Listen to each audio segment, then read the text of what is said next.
The afternoon sun bathed the Santa Monica Pier in golden light. Laughter mingled with the hum of music drifting from street performers, while the scent of popcorn and cotton candy danced on the ocean breeze. Families wandered the boardwalk hand in hand, children begged for another ride, and couples leaned against the railings, watching the waves shimmer below. It was one of those perfect California days, alive, joyful, and full of noise. But amid all that color and cheer, one girl sat quietly near the carousel in her wheelchair, almost invisible to the passing crowd. Her name was Marissa Hart, a 19-year-old whose life had changed forever after a tragic car accident left her paralyzed from the waist down. The pier was her favorite place on earth. The spinning Ferris wheel, the echo of guitars played by street artists, the cries of seagulls, and that endless ocean breeze, it made her feel alive again. Still, what she dreaded most were the stares. The long, pitying looks from strangers who saw her wheelchair before they ever saw her face. But that morning, Marissa had made herself a promise. She wouldn't hide. Not today. She was going to buy herself a lemonade, roll along the pier, and just be a normal girl again. For once, she wanted to feel like everyone else. Unfortunately, normal didn't last long. Across the boardwalk, 3 young men noticed her. They were loud, cocky, and already causing trouble. Laughing too hard, shoving each other like they owned the place. One wore an unbuttoned floral shirt that showed off the tattoos on his arms, while the other 2 sported worn denim vests. Their laughter turned cruel the moment their eyes locked on Marissa. They started walking her way. Slowly, deliberately, like hunters closing in. When they reached her, one leaned forward with a twisted grin and sneered, "Move, Cripple." The words struck her like a blade. Her body froze. She'd heard whispers behind her back before, but this was public. Sharp. Humiliating. Before she could react, the man in the floral shirt kicked the side of her wheelchair. The sudden jolt sent her teetering sideways. Her heart lurched as one wheel lifted off the ground. She managed to grab the railing just in time to stop herself from falling. Gasps rippled through the nearby crowd, but no one stepped forward. People just stared, then looked away, and that silence, more than the cruelty, was what truly broke her. If you've ever believed that kindness should never stay silent, that every person deserves dignity and respect, then please take a moment to like this video, share it, and subscribe to Heart-Touching Stories, where humanity still has a voice. Marissa blinked back tears, but the bullies weren't finished. "But you can't even move without help," one of them mocked, bursting into cruel laughter while another doubled over, slapping his knee, each word sliced deeper than the last. She wanted to roll away, disappear, but fear pinned her in place. Then something changed. A low, deep rumble began to echo across the pier.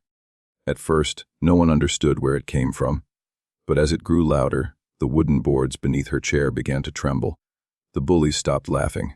Heads turned toward the entrance of the pier. And then they appeared.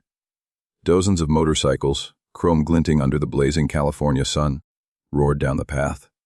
Black leather jackets, polished boots, faces weathered by wind and road. An army of bikers rolled in, their engines growling like thunder over the ocean. The laughter vanished. The bikers parked in formation and dismounted, each one standing tall, eyes fixed on the scene. There were men and women, young and old, but every face wore the same look, silent fury. Their vests bore patches and insignias, but that didn't matter. What mattered was the unity that radiated from them. The unspoken bond of people who lived by their own code of loyalty and justice. The bullies stepped back. Their confidence evaporated in an instant. The man in the floral shirt's smirk disappeared as his eyes darted left and right, searching for an escape route. But the bikers were already closing in. The pier, once noisy and full of laughter, fell utterly silent. All eyes were on them. The leader, a towering man with a silver beard and eyes that burned with controlled anger, walked forward. He stopped just a few feet from the bullies. Folding his arms, he stared at them without saying a single word. Behind him, the bikers spread out, forming a wall of leather and steel around Marissa. It was like watching justice itself take shape. The bullies froze. No one touched them, but the message was deafeningly clear. You will not hurt her again. For the first time since her accident, Marissa didn't feel weak.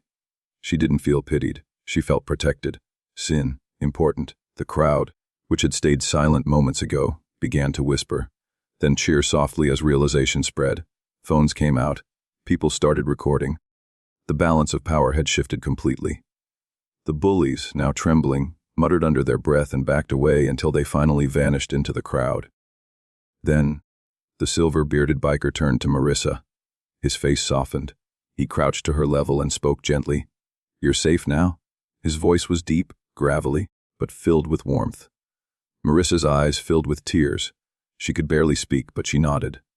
Around her, the bikers smiled, some giving her thumbs up, others resting a comforting hand on her wheelchair.